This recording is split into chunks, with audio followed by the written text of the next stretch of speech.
Batista Geração.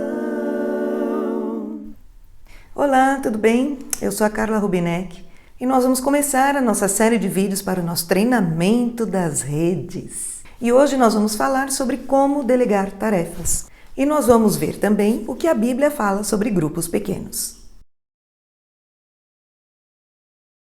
Na Igreja Batista Geração, os grupos pequenos existem para fortalecer a comunhão, para fortalecer os relacionamentos, para acolher as pessoas e para nos ajudarmos a cuidarmos uns dos outros.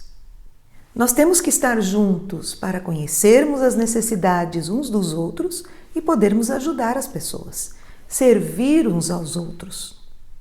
Isso ajuda cada um de nós a encontrar a nossa identidade em Cristo Jesus, através da transformação do Espírito Santo em nossas vidas. A palavra de Deus está recheada de encontros de grupos pequenos. Vamos ver alguns deles. Eu quero destacar uma passagem que está dentro do texto de Êxodo 18, de 13 a 27. Mas escolha dentre todo o povo homens capazes, tementes a Deus, dignos de confiança e inimigos do ganho desonesto.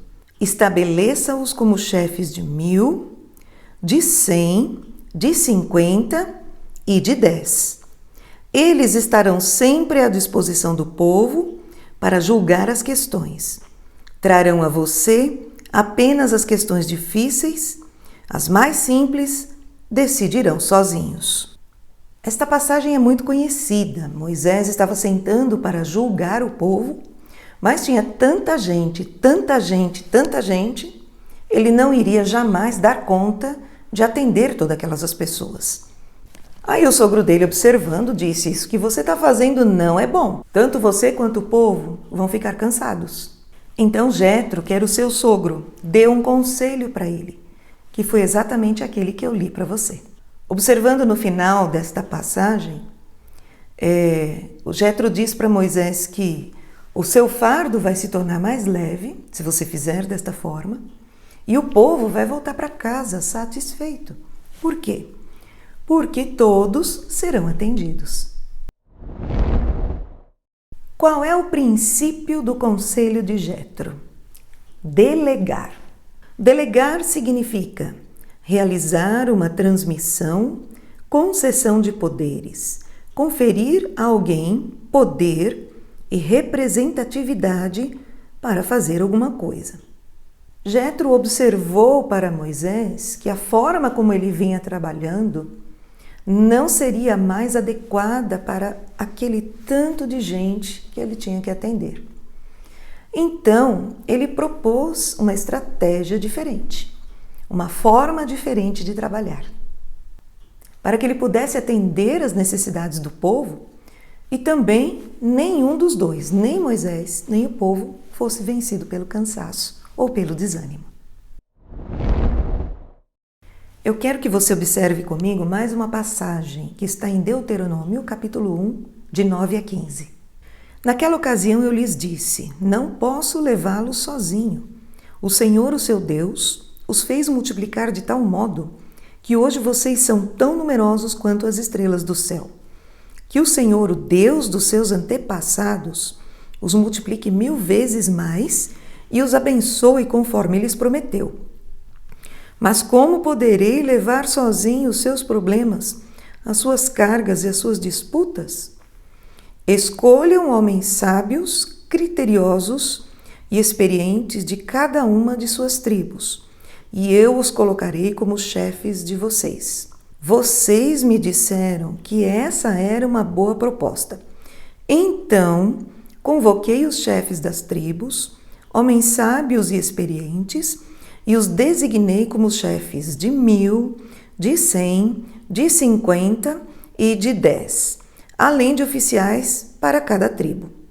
Então imagino eu que dentro do grupo de 1000 nós tínhamos lá grupos de 10 que tinham um líder, desses grupos de 10 o grupo de 100 tinha um líder, desses grupos de 100 o grupo de 1000 tinha um líder. É o coordenador, o supervisor e o líder, igualzinho.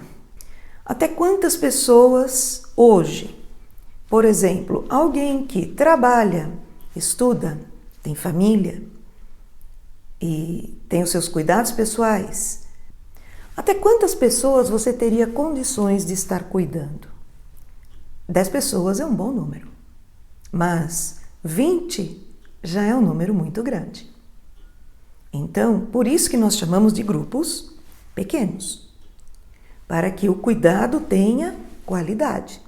É muito importante que os relacionamentos se aprofundem, para que o Espírito Santo de Deus possa trabalhar no caráter de cada um, e é através desse trabalho, aplicando a palavra de Deus, que as vidas são transformadas. Outra coisa muito interessante é que Deus não deixou de fazer o povo crescer porque Moisés não estava dando conta de cuidar de todo aquele povo. Quem dá o crescimento é Deus. Deus continuou fazendo o povo crescer. Quem precisou buscar estratégias para buscar o atendimento e a solução e as necessidades do povo não foi Deus, foi o homem. Os responsáveis, aqueles que têm a responsabilidade de ter o cuidado destas pessoas, é que deve procurar as estratégias para atender as necessidades do seu grupo. Deus não cessou o crescimento do povo porque Moisés não estava dando conta do trabalho. O povo continuou vindo e as necessidades continuaram aparecendo. E Moisés, ele teve essa sensibilidade de perceber que ele precisava fazer alguma coisa diferente, e ele teve a humildade de entender que ele precisava mudar, que precisava de uma ajuda, talvez de um conselho diferente, de alguém mais experiente, para poder continuar fazendo o seu trabalho de forma adequada. E ele aceitou o conselho de Jétro. Eu não sei se você reparou, mas nessa passagem de Deuteronômio, ele faz uma menção no plural. Ele diz o seguinte: vocês me disseram que essa era uma boa proposta. Então eu convoquei os chefes das tribos. Ele ouviu o conselho de pessoas sábias. Então ele não foi orgulhoso, ele teve humildade em escutar e entender que aqueles conselhos eram bons, então os colocou em prática. Moisés soube escutar as pessoas que estavam lhe dando conselhos. E você? Você tem ouvido os seus líderes? O seu supervisor, o seu coordenador, o seu conselheiro, o seu pastor? Você tem seguido as instruções que têm sido dadas a você? É importante que nós todos andemos no mesmo ritmo e na mesma direção, para que toda a estrutura da igreja receba essa atenção ao mesmo tempo e para que toda a estrutura cresça e se desenvolva ao mesmo tempo. Isso é saúde para todo o corpo de Cristo. Moisés foi uma pessoa madura, ele teve maturidade para entender que ele tinha que mudar. Ele não entendeu o conselho do sogro e dos conselheiros como uma crítica, como algo negativo. Ele ouviu e absorveu aquilo lá. E ele colocou aquilo dentro dele como uma forma de crescimento, como algo que foi acrescentado para ele. Algo que o levou a uma estratégia nova e diferente, que abençoou não só a vida dele, mas todo o povo. Vamos avançar para 1 Crônicas 23, 4 a 6.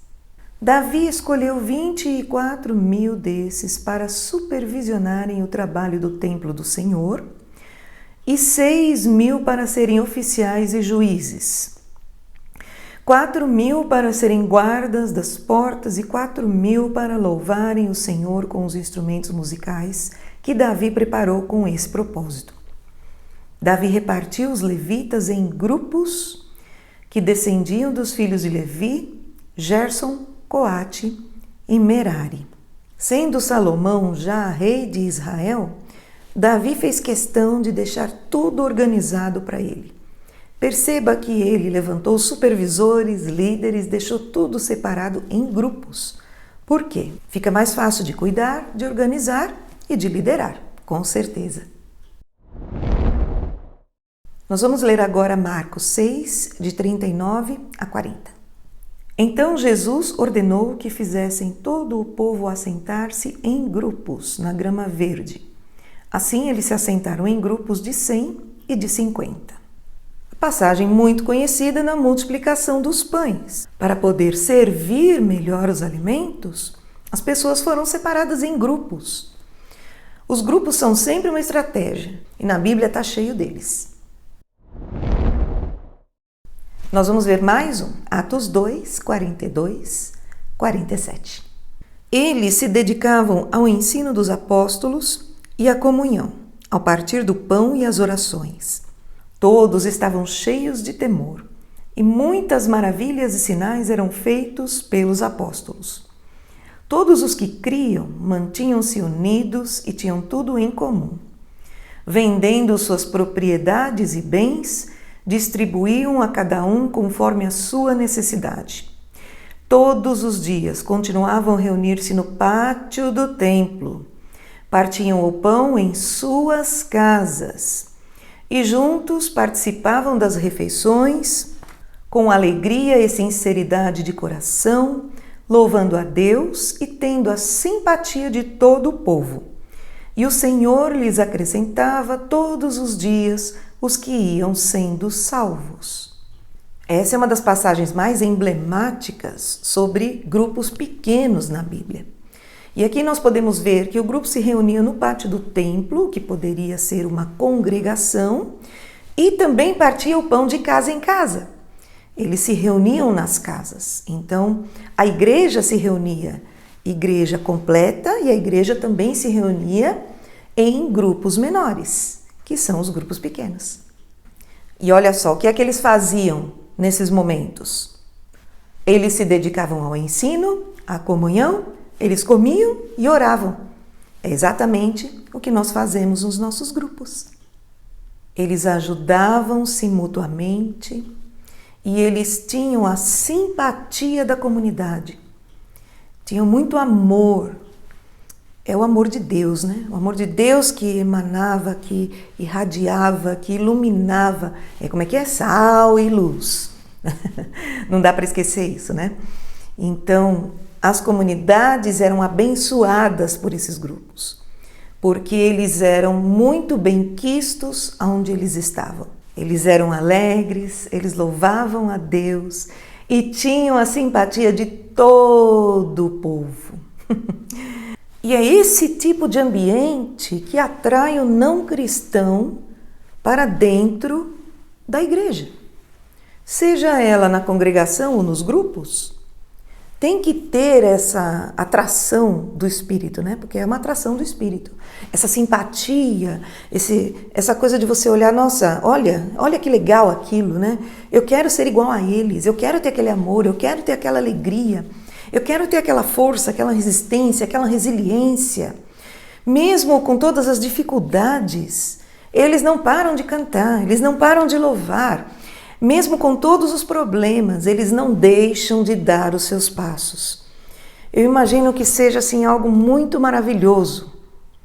E aí o pessoal que olha de fora deseja ter aquilo. E é esse ambiente que atrai o não cristão para dentro da igreja, para dentro do corpo de Cristo. E assim eles são atraídos pelo amor de Deus, através de nós, de mim e de você. Vamos ler agora Atos 5, 42 e 20. Todos os dias, no templo e de casa em casa, não deixavam de ensinar e proclamar que Jesus é o Cristo. Vocês sabem que não deixei de pregar-lhes nada que fosse proveitoso, mas ensinei-lhes tudo publicamente e de casa em casa. Aqui quem fala é o grande, maravilhoso apóstolo Paulo. Ele também ensinava as pessoas no templo, que é o congregacional, E também de casa em casa, que é a igreja dividida em grupos menores. Há muitas outras referências de reuniões nas casas e no templo na Bíblia. Os grupos pequenos hoje são estratégia para crescimento espiritual e para o crescimento de uma igreja com qualidade e que vá andando na direção do reino de Deus. A igreja em pequenos grupos é melhor cuidada e pastoreada. A igreja em pequenos grupos gera mais comunhão entre as pessoas. A igreja em pequenos grupos espalha o evangelho mais longe do que em um único local. A igreja em pequenos grupos não morrerá em tempos de perseguição. A igreja em pequenos grupos promove mais saúde e eficiência para os seus membros, liderança e pastores. A igreja em pequenos grupos incentiva o uso dos dons espirituais. A igreja em pequenos grupos cresce em qualquer localização geográfica e em quaisquer condições sociológicas, em qualquer cultura. A igreja em pequenos grupos abre mais frentes de evangelismo com maior alcance de vidas e almas para Jesus. Meus irmãos, nós administramos uma obra que não é nossa. Nós somos mordomos do reino de Deus. Deus delegou a nós essa tarefa. Ele delegou isso a nós. Nós temos que ter responsabilidade com aquilo que Deus deu na mão de cada um de nós. Nós somos representatividade de Deus para as pessoas lá fora. Nós temos que replicar o reino de Deus para aqueles que ainda não conhecem. Nós temos que falar do sacrifício, da obra vicária de Jesus, de que Ele está vivo, Ele ressuscitou e Ele fez isso para nos salvar, para que depois da morte nós possamos viver eternamente com o nosso Pai. As pessoas precisam saber disso. E quanto mais fortalecidos nós estivermos, maior será a nossa mensagem, mais eficiente, mais forte. Quando retemos ou não delegamos, não transmitimos e retardamos a multiplicação do reino, fazendo um papel contrário ao que nos foi conferido. Por isso, saber delegar é fundamental para que a multiplicação em favor do reino de Deus aconteça e a palavra de Deus chegue para o pecador, ele se arrependa e se entregue a Jesus Cristo. Delegar tarefas é fundamental. E não só nos ajuda a avançar no reino de Deus, porque aí os nossos braços vão aumentando, né? Porque pensa comigo, se eu sou líder, eu tenho um alcance até aqui, mais ou menos. Agora, se eu tenho uma pessoa para me ajudar, alguém em treinamento, e eu tiver depois mais um grupo, então somos 2, nós vamos alcançar muito mais longe. Esse é o princípio. Então, por isso que às vezes a gente encontra tanta resistência em fazer o reino crescer. Não é interessante para o diabo, com certeza não, ele não quer isso.